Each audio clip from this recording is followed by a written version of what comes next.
بسم اللہ الرحمن الرحیم۔ ایک بد چلن عورت کا عبرتناک واقعہ۔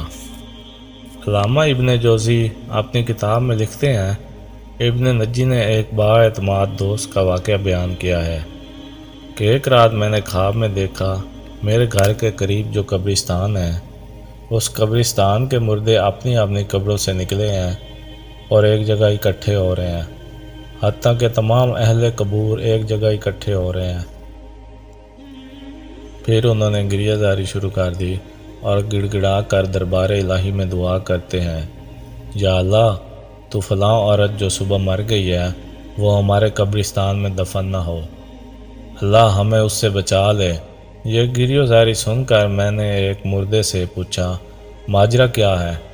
تم کیوں یہ دعا کر رہے ہو؟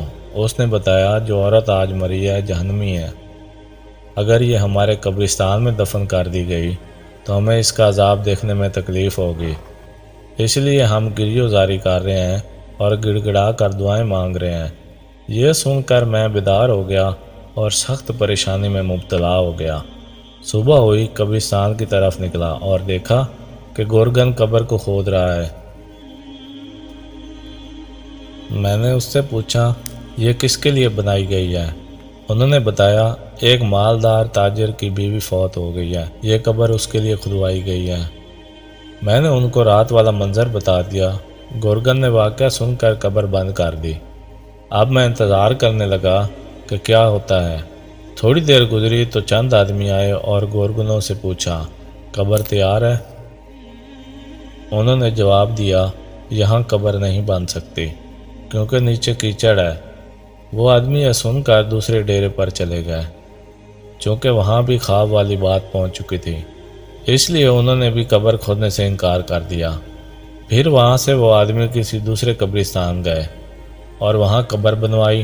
پھر وہ بیان کرتے ہیں کہ میں جنازے کی آمد کا انتظار کرنے لگا، پھر اچانک شور اٹھا کہ جنازہ آ رہا ہے۔ میں بھی جنازے کے ساتھ ہو گیا۔ جنازے کے ساتھ ایک جم غفیر تھا۔ میں نے جنازے کے پیچھے ایک خوب روح نوجوان کو دیکھا۔ میرے پوچھنے پر مجھے بتایا کہ اس عورت کا بیٹا ہوں۔ اس سے اور اس کے باپ سے تعزیت کی جا رہی تھی۔ جب میت کو دفن کر دیا گیا تو میں ان دونوں کے قریب گیا اور کہا، میں نے رات ایک خواب دیکھا ہے، اگر اجازت ہو تو بیان کر دوں۔ یہ سن کر باپ نے یعنی مرنے والی کے خاوند نے کہا، مجھے خواب سننے کی ضرورت نہیں، لیکن لڑکے نے کہا، مجھے سنائیے۔ میں اسے اکیلے میں لے گیا اور خواب بیان کر دیا۔ پھر اس سے کہا، تجھے چاہیے کہ تو اس عورت کی تفتیش کرے اور وجہ معلوم کرے کہ کیوں قبر والوں نے گڑ گڑا کر دعا کی ہے۔ اس نوجوان نے کہا، اور تو مجھے کچھ معلوم نہیں، مگر اتنا جانتا ہوں کہ میری ماں شراب نوشی کرتی تھی اور گانے سنتی تھی، نیز دیگر عورتوں سے بہتان لگایا کرتی تھی، مگر یہ افعال اتنے سنگین نہیں کہ یہاں تک بات پہنچ جائے کہ مردے بھی یہ دعائیں کریں کہ یہ ہم میں دفن نہ ہو۔ پھر وہ نوجوان مزید کہنے لگا کہ ہمارے گھر ایک بوڑھی عورت ہے جس کی عمر 99 سال کی ہے، وہ میری ماں کی دائی اور خدمت گار تھی، اگر آپ چاہیں تو چلیں، چل کر اس سے پوچھ لیتے ہیں، شاید وہ میری ماں کا کردار جانتی ہو۔ پھر ہم دونوں اس نوجوان کے گھر گئے۔ اس نوجوان نے مجھے ایک بالا خاتون سے ملوایا۔ اس نوجوان نے بڑھیا کو میری طرف متوجہ کیا۔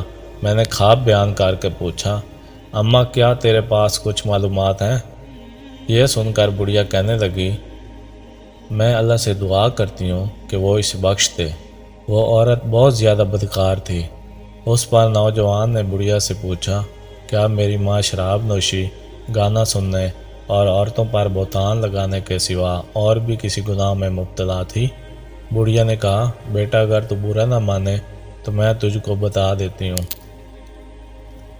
کیونکہ اس آدمی نے جو خواب بیان کیا ہے یہ تیری ماں کے گناہوں کے سامنے معمولی ہے۔ یہ سن کر نوجوان نے کہا، میں چاہتا ہوں کہ تو ہمیں بتائے تاکہ ہم ایسے کردار سے بچ جائیں اور عبرت حاصل کریں۔ یہ سن کر بڑھیا رونے لگی اور کہنے لگی، خدا تعالیٰ جانتا ہے کہ میں کئی سال سے توبہ کر چکی ہوں اور مجھے امید تھی کہ تیری ماں بھی توبہ کر لے گی، مگر اس نے توبہ نہ کی۔ اب تو میں 3 کارنامے تیری ماں کے سناتی ہوں۔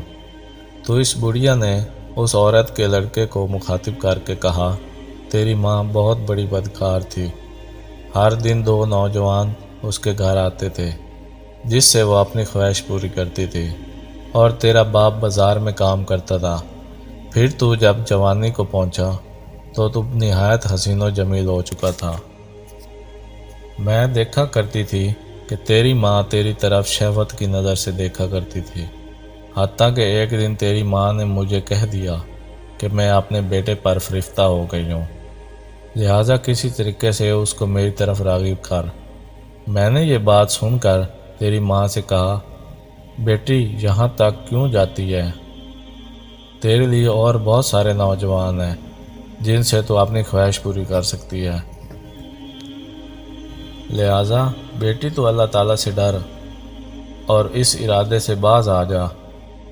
تو تیری ماں کہتی تھی، نہیں، مجھے اس کے سوا صبر نہیں۔ تو میں نے تیری ماں سے پوچھا، تو اس مقصد میں کیسے کامیاب ہو سکتی ہے؟ حالانکہ بیٹا بھی اب 9 عمری کو ہے، تو خواہ مخواہ بدنام ہوگی، لہذا خدا کے لیے اس ارادے سے باز آ جا۔ تو تیری ماں نے مجھ سے کہا، اماں تو میری مدد کرے تو میں کامیاب ہو سکتی ہوں۔ میں نے پوچھا، کیا ہیلا کیا جائے؟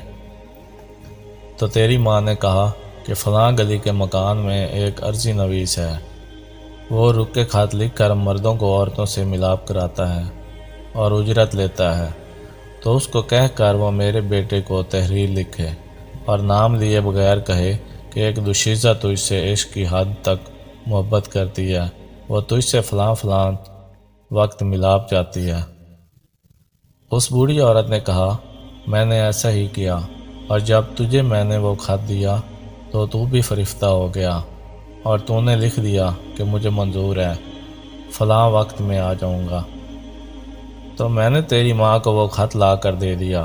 تیری ماں نے جواب پڑھ کر کہا، اماں تم میرے بیٹے سے کہو کہ فلاں وقت فلاں جگہ آ جائے، اور تم فلاں بالا خانہ اچھی طرح تیار کر اور اس میں پھل اور خوشبو وغیرہ کا انتظام بھی کر۔ تو میرے بیٹے کو یہ بھی کہہ کہ جس عورت نے تجھے بلایا ہے وہ بھی دوشیزہ ہے اور روشنی پسند نہیں کرتی، بلکہ یہ کام اندھیرے میں بہتر ہے، تاکہ تمہارے والدین کو تم پر شک نہ گزرے۔ پھر میں تیرے پاس آئی اور تو نے یہ بات مان لی، اور رات کا وقت مقرر ہوا۔ میں نے تیرا جواب تیری ماں کو پہنچایا، تو اس نے بہترین کپڑے پہنے اور عمدہ خوشبو لگائی، اور وہ اس بالا خانہ میں پہنچ گئی، اور پھر تو بھی پہنچ گیا، پھر تو وہی سو گیا۔ تو میں نے صبح کے وقت آ کر تجھے جگایا۔ پھر چند دنوں کے بعد تیری ماں نے مجھ سے یہ کہا کہ اماں میں اپنے بیٹے سے حاملہ ہو گئی ہوں، اب میں کیا کروں؟ تو میں نے کہا، مجھے تو کوئی سمجھ نہیں آ رہی کہ تو کیا کرے، لیکن تیری ماں کسی ہیلے بہانے سے تجھ سے اپنی خواہش کرتی رہی، حالانکہ ولادت کا وقت قریب آ گیا۔ تو تیری ماں نے تیرے باپ سے کہا کہ میں بیمار ہوں، میں چاہتی ہوں کہ کچھ دن اپنی ماں کے پاس رہ آؤں۔ تو تیرے باپ نے اجازت دے دی۔ پھر میں اور تیری ماں تیری نانی کے گھر چلے گئے، وہاں ہم نے ایک کمرے میں رہائش رکھ لی، اور جب ولادت کا وقت آیا تو میں ایک دائی کو بلا کر لائی۔ تو تیری ماں کے ہاں ایک بچہ پیدا ہوا جسے تیری ماں نے مار دیا، اور پھر ہم نے وہ بچہ دفن کر دیا۔ ابھی کچھ دن ہی گزرے تھے کہ تیری ماں نے مجھ سے کہا، اب پھر میں اپنے بیٹے سے خواہش پوری کرنا چاہتی ہوں۔ تو میں نے کہا، بیٹی جو کچھ ہو چکا تیرے لیے کافی نہیں؟ تو تیری ماں نے کہا، مجھے صبر نہیں ہے، اور پھر اس طرح یہ سلسلہ شروع ہو گیا۔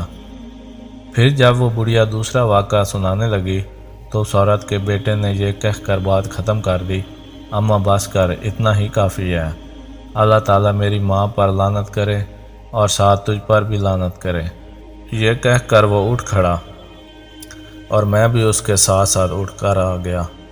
کاش کہ وہ بڑھیا دوسرے 2 واقعات بھی سنا دیتی۔ سبق: اس واقعے سے ہمیں یہ سبق ملتا ہے کہ اندازہ کیجئے جب انسان کی شرم و حیا ختم ہو جاتی ہے تو وہ کس قدر پستی میں چلا جاتا ہے۔ ہمیں چاہیے کہ اس واقعے سے سبق حاصل کریں اور اللہ تعالیٰ سے پناہ مانگیں۔ اللہ تعالیٰ ہماری حفاظت فرمائے، آمین۔